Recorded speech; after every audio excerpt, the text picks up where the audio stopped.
যে আইডেন্টিটি আমার জন্য ম্যাটার করে না, আমার জন্য ম্যাটার করে যে মানুষের কি ইন্টেনশন। আমাদের 25 জন ডিরেক্টরের ইন্টেনশনটা যদি ঠিক থাকে আর রাইট ওয়েতে থাকে, এটাই আমাদের এই মুহূর্তে বাংলাদেশ ক্রিকেটে দরকার। লাস্ট 1-1.5 বছর 2 বছরে প্রচণ্ড পরিমাণ নেগেটিভিটি, অনেক কিছুই বাংলাদেশ ক্রিকেটকে ফেস করতে হয়েছে। আমি মনে প্রাণে আশা করি আজকের ইলেকশনের পর আমরা একটা পজিটিভ ওয়েতে সামনের দিকে আগাতে পারবো। ভাইয়া, আমি কথা বলার সময় যদি দয়া করে কথা না বলেন খুব ভালো হয়, প্লিজ।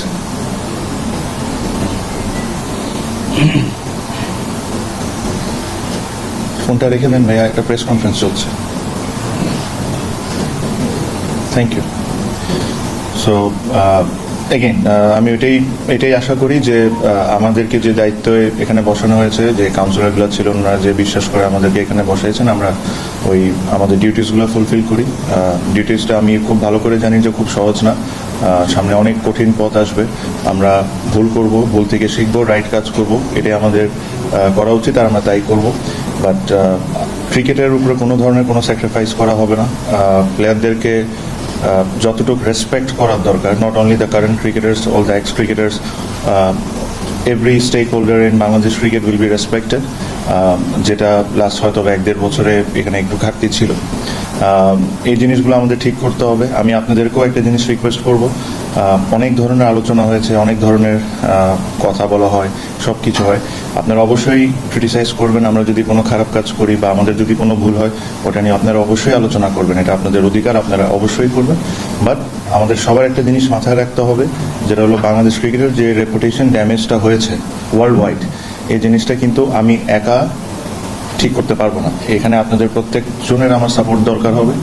আর প্রত্যেকজন, আই এম শিওর যেখানে এই রুমের মধ্যে এমন কেউ নাই যে চায় না যে বাংলাদেশ ক্রিকেটকে ওয়ার্ল্ড ওয়াইড পজিটিভলি দেখুক। আই এম শিওর প্রত্যেকজন জার্নালিস্ট, প্রত্যেকজন যারা বিসিতে কাজ করেন, ডিরেক্টরস, প্লেয়ার্স, এভরিওয়ান।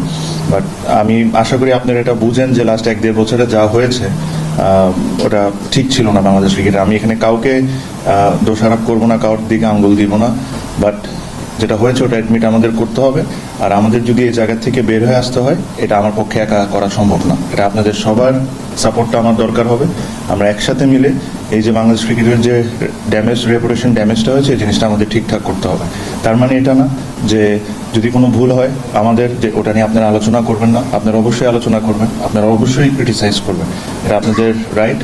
আর হয়তো বা আপনাদের এই ক্রিটিসিজমের দেখে, যেটা সঠিক ক্রিটিসিজম, ওটা দেখে হয়তো বা আমরা ওই জায়গায় কাজ করে জিনিসটাকে ভালো করতে পারবো। সো এটাই আমার বলার। আই এম শিওর 4 বছরের জন্য আমি অনেকবারই আপনাদের সাথে কথা বলবো, অনেকবারই অনেক ইস্যুতে আসবে। আমার প্ল্যানস কি আমি টাইম টু টাইম আপনাদেরকে জানাতে থাকবো। আর আশা করি যে আমরা সবাই মিলে, the board members, cricketers, all stake holders, media and every person in this country will take Bangladesh cricket forward. আমি এটাই আশা করি।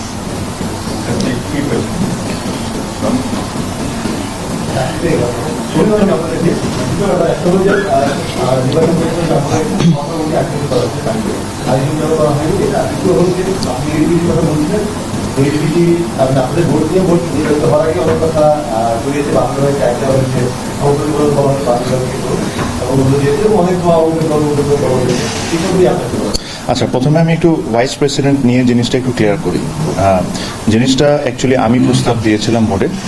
আমি একটা জিনিস, আমার যে বোর্ড মেম্বাররা ছিল তো ওনাদের কাছে একটা জিনিস বলেছিলাম যে দেখেন, আমাদের গঠনতন্ত্রতে 2 জন ভাইস প্রেসিডেন্ট দিতে পারি আমরা, বাট এটাতে পাস্টের যে এক্সপিরিয়েন্স, এটাতে অনেকের নিজেদের মধ্যে একটা ইগো চলে আসে বা একটা ফাইট চলে আসে। অনেকে হতে চায় যদি ইলেকশন হয়,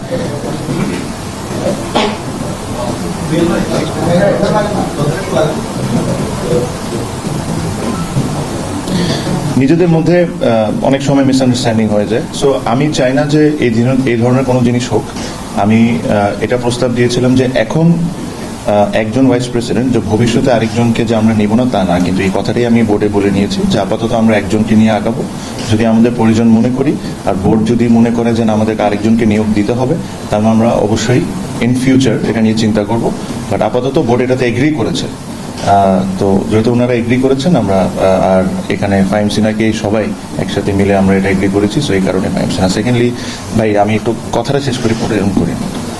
সো সেকেন্ড যে কোয়েশ্চেনের কথাটা আপনি বলেছেন, অবশ্যই যে অনেকে অনেক ধরনের ট্যাগ দিচ্ছে, এটা অবশ্যই তাদের ব্যক্তিগত ওপিনিয়ন। দেখি বাপের দোয়ার থেকে ক্রিকেটের দোয়া করতে পারি কি পারি না ভবিষ্যতে।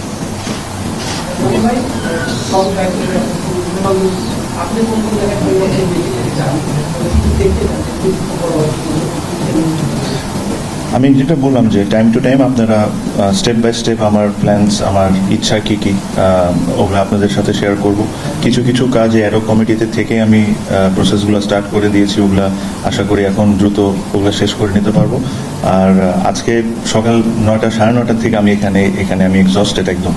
সো আজকে আমার প্ল্যানস যদি নিয়ে শুরু করতে চাই, এটা অনেক লম্বা চলে যাবে, but I promise you everything that I do or every step that I take, আপনারা অবশ্যই জানবেন, because I believe you are a big part of the whole ecosystem.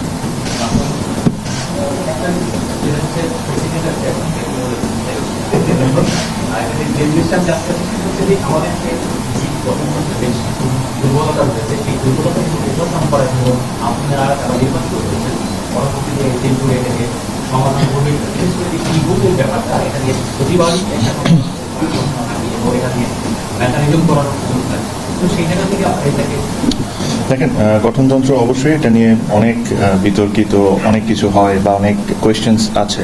এটা নিয়ে অবশ্যই আমরা মাত্র আজকে একসাথে বসেছি। আমি যেটা বললাম যে 25 জন, হয়তো বা অনেকজনকে আমি ব্যক্তিগতভাবে চিনি না, সো ওনাদের সাথে এটা বসে যেসব জিনিস করার দরকার, যেগুলো জিনিস সবাই আমরা এগ্রি করি, আমরা এভাবে করবো। প্লাস এখানে তো 192 প্রবলি কাউন্সিলর্স, ওনাদেরও আমাদের সাথে এগ্রি করতে হবে যে জিনিসটা আমরা চিন্তা করছি এটা সঠিক কি সঠিক না। যদি এরকম কোনো সিচুয়েশন আসে, আমরা অবশ্যই এটা নিয়ে কিছু একটা কাজ করতে চাবো। আর ই ভোটিংয়ের বিষয় যেটা আসছে, ই ভোটিং নিয়ে আমিও বছরখানিক আগে বা 1.5 বছর আগে আমিও অনেক কিছু বলেছি। বাট আপনারা যদি আমার স্টেটমেন্টগুলো একটু মনে করে দেখেন, আমার মেইন কমপ্লেন্সটা ছিল একসাথে বসে 30-40 জন মিলে ই ভোট করা। That was my main concern. E voting যদি আপনার ই ভোট আপনি নিজের বাসার থেকে বসে করেন, দ্যাট ইজ ফাইন, হ্যাঁ, বাট আপনারা যদি একসাথে 20-30 জন বসে একটা লিস্ট মাধ্যমে যদি এটা করেন, it is somehow it's unfair. But e voting গঠনতন্ত্রতে আছে, ইট ডিপেন্ডস অন ইন্ডিভিজুয়ালস যে how you are going to use ইট।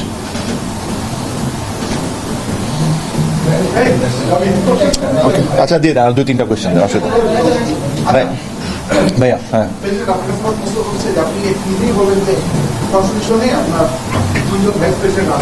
আমরা জানি টেকনিক্যাল করে বিগত হয়েছে নির্বাচনের পর সভাতেই সাধারণত 2 জন সহসভাপতি নির্বাচিত হয়ে থাকেন, এবং এই 2 জন নির্বাচিত হয় একটা ক্যাটাগরি 1 থেকে ক্যাটাগরি 2 থেকে। আগে কিন্তু পদাধিকার বলে ক্যাটাগরি 1 থেকে যিনি হন তিনি কিন্তু 1 নম্বর সহসভাপতি হন, ক্যাটাগরি 2 থেকে তিনি হন তিনি 3 নম্বর সহসভাপতি হন। আমি এখানে ক্যাটাগরি 2 থেকে করা এবং 2 যিনি একটু বেশি ইম্পর্টেন্স পাবে ওনাকে করা হলো, কিন্তু এক ক্যাটাগরি 1 থেকে করা হলো। একটু ব্যাখ্যা দরকার। স্বামী ভাই, আমি যেটা বললাম, যেটা আসলে আপনি কি চিন্তা করেন বা আমি কি চিন্তা করি, এটা ম্যাটার করে না। বোর্ড মনে করেছে যে এখন আপাতত একজন থাকতে হবে, আর বোর্ডের প্রত্যেকটা মানুষ এটার জন্য হাত তুলে জিনিসটাকে সমর্থন দিয়েছে। So it really doesn't matter what I think or what you think. board has decided that this is where we are going to forward and we'll go forward that way. Again, আমি আপনাকে আবারও বললাম, এটার মানে না যে আমরা ভবিষ্যতে আরেকজন নিব না। ওটা ক্যাটাগরি 2 থেকে হতে পারে, ক্যাটাগরি 3 থেকে হতে পারে, যে কোনো ক্যাটাগরি থেকে হতে পারে। যদি ওটা প্রয়োজন হয় তাহলে আমরা অবশ্যই নিব।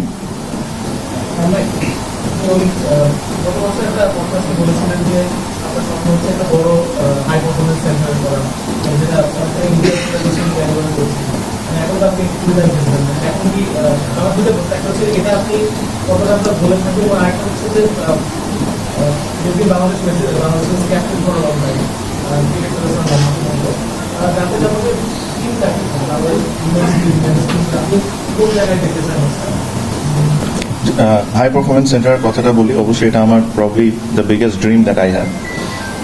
এটা নিয়ে ছোট যদি আপডেট দিই, বেশ কয়েক বছর আগে পপুলাস নামের একটা কোম্পানি এটাকে ডিজাইন করা হয়েছিল, স্টেডিয়াম সহ হাই পারফরমেন্স সেন্টার। আমি যখন দায়িত্ব পাই, তখন আমি এই ডিজাইনটা দেখি, ডিজাইনটা আমার কাছে খুব বেশি পছন্দ হয়নি। তো আমরা একটা বড় অ্যামাউন্ট অফ মানি তাদেরকে পে করেছি, আরও কিছু পেমেন্ট পেন্ডিংও আছে। তো তাদের সাথে আমি, ফাইম ভাই ছিলেন, সিইও ছিলেন, তাদের সাথে আমি একটা জুম মিটিংয়ে অলরেডি বসেছি। আমি বসে বলেছি যে ওনাদেরকে ইনভাইট করেছি, ওনারা যদি বাংলাদেশে আসেন, এসে আমরা এটাকে যদি একটু রিডিজাইন করা যায়, because the way I think the way the dreams that I have, it probably doesn't fit in যেটা আমি দেখেছি। সো দ্রুত এই ডিজাইন নিয়ে আমরা কাজ করে আমরা আশা করি যে পূর্বাচলে এই জিনিসটা আমরা স্টার্ট করে দিতে পারবো। দ্য হোল প্রজেক্ট, আপনি যদি পুরো প্রজেক্টটার বিষয়ে চিন্তা করেন, it requires a lot of money. ওটার জন্য আমাদের